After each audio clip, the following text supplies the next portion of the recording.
Don't try this yourself. It's extremely dangerous.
And here we go with a hands-on of my first Blu product. What's going on, everybody? This is Jay from Maji and Jay.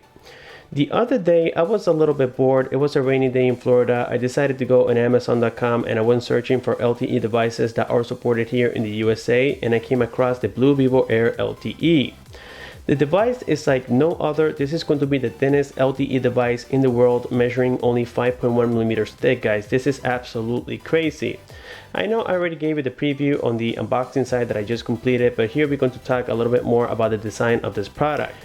The first thing we're going to have on the front here is a 4.8-inch HD display. It is Super AMOLED. It comes with the Snapdragon CPU 410. Also, it has the Adreno 306. It comes with 2 GB of RAM. It has 16 GB of internal storage. On the back, we're going to find an 8 megapixel sensor camera, and the cool part is that you guys can see that it is not protruded, and maybe that's why they only added an 8 megapixels, because a 13 megapixel would definitely add a little bit more thickness to the phone. But yes, it is very cool that we have an 8 megapixel sensor on the back, and I have seen some pictures taken by this device and it's actually quite amazing if you guys ask me. On the front, we have a 5 megapixel sensor camera. You can already see there the ear speaker. We also have the proximity and light sensor. Now, I'm not sure if you're going to have a notification LED light. I'll be confirming that with you guys later on. Or also on the description below, you guys are going to notice if it does have a notification LED. The battery, which is not specified on here, is going to be, I would say, in the poor side. It's only 2050 power milliamp battery, and it comes already built in with this device. And that's another thing I wanted to show you guys. I was super impressed on how light this phone is. You might think that this phone might weigh about 145 grams to 150 grams, but no, that's not going to be the case. This phone is only 101 grams, guys. This is the lightest phone that I've seen in a very long time. About a year and a half ago, I did unbox and review the Gionee eLife S5.5. It was a very nice phone, but nothing compared to this, guys. This is super awesome. So let me go ahead and remove now the stickers that we got on the front and also the back, so that way we can check out what the screen really looks like on this particular model. And I decided to get the black color version of this model because it looks a lot more attractive, I would say. When the display is off, everything looks like one piece. And if I forgot to mention, this device out of the box comes with the Android 5.0.1, but the website Amazon.com is giving us the information that this will get the update for Android Marshmallow 6.0. So here, guys, like I said, the display looks like everything is one piece, and there we can see by the glare that yes, it is a Super AMOLED display. We can see that bluish greenish tint on it, something that we don't see on regular LCD displays. And now getting a look on the left side of the phone, we're going to see that we do have the volume rockers up and down, and yes, this is a metallic frame as well. On the top, you see here just the secondary microphone. On the right side is where we're going to have the SIM tray, and it is a single SIM, single standby device, and I believe it's going to be the nano size. As a matter of fact, I do have back here my little SIM ejector tool, so let me open it for you guys so that way we can confirm. As I mentioned before, we do not have the upgradable memory on here. That's very sad, because if it did, guys, I would say that this is definitely worth it, but for a lot of people 16 gigabytes is not enough, and I do understand that.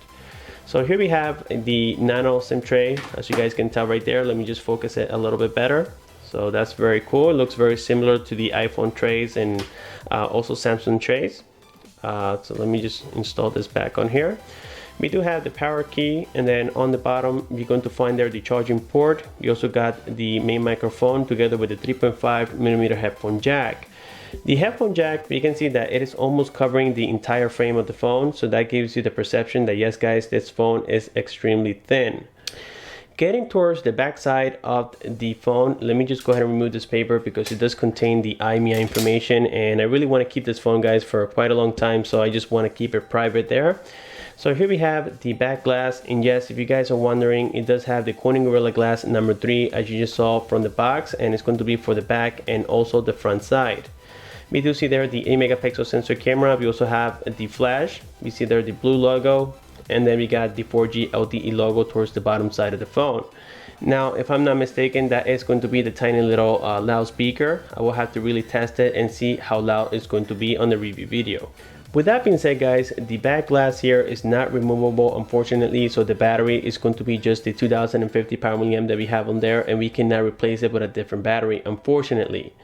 So the phone also came with some accessories. Here we have the little case that it came with, and even with the case, this phone still feels very thin in the hand, and it's actually very comfortable to hold. As you guys can see, I can reach the entire phone with just my thumb. I would say just get a heavier case, in my opinion. That way, you know, you can save your phone, but it is still, guys, this is very affordable anyways.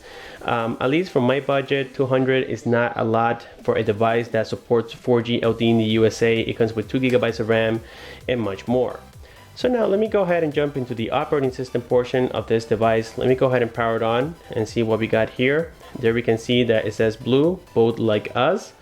Now, something that I am noticing already is that the bezels are quite thick on this particular model, but it really doesn't bother me, guys. I can live with it. I just love devices that are this thin and that also support 4G LTE in the USA. So there we saw that little notification that looks to me like it's going to be the Android 5.0.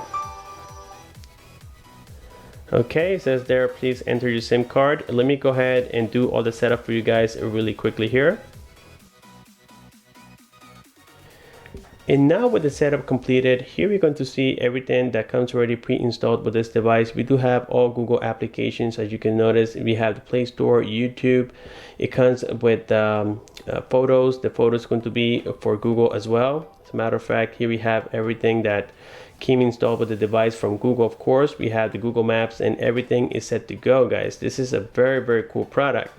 So let me go ahead and enter here into settings. Let me go ahead and confirm the operating system. So we go to about device, and here we're going to see that yes, it is the Android 5.0.2. Let me tap on it several times, and there we see that famous Lollipop logo. Very, very neat. The next thing I want to check out before I complete the hands-on of this amazing product, let me go ahead and check the quality of the photos. Let me just select the S for now, and I'm just going to shoot a regular picture here so that you guys get the idea of how good the camera is.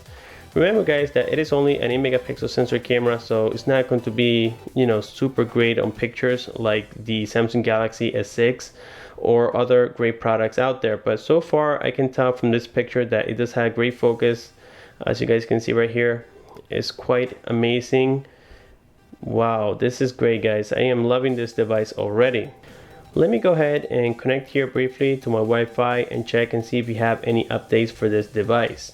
So now that we have connected here to the Wi-Fi, let me go ahead and enter settings real quick and confirm if we have any updates or not. So let's go here into about device, let's go into wireless updates, and there we can see that application very similar to what we have seen on other Chinese devices.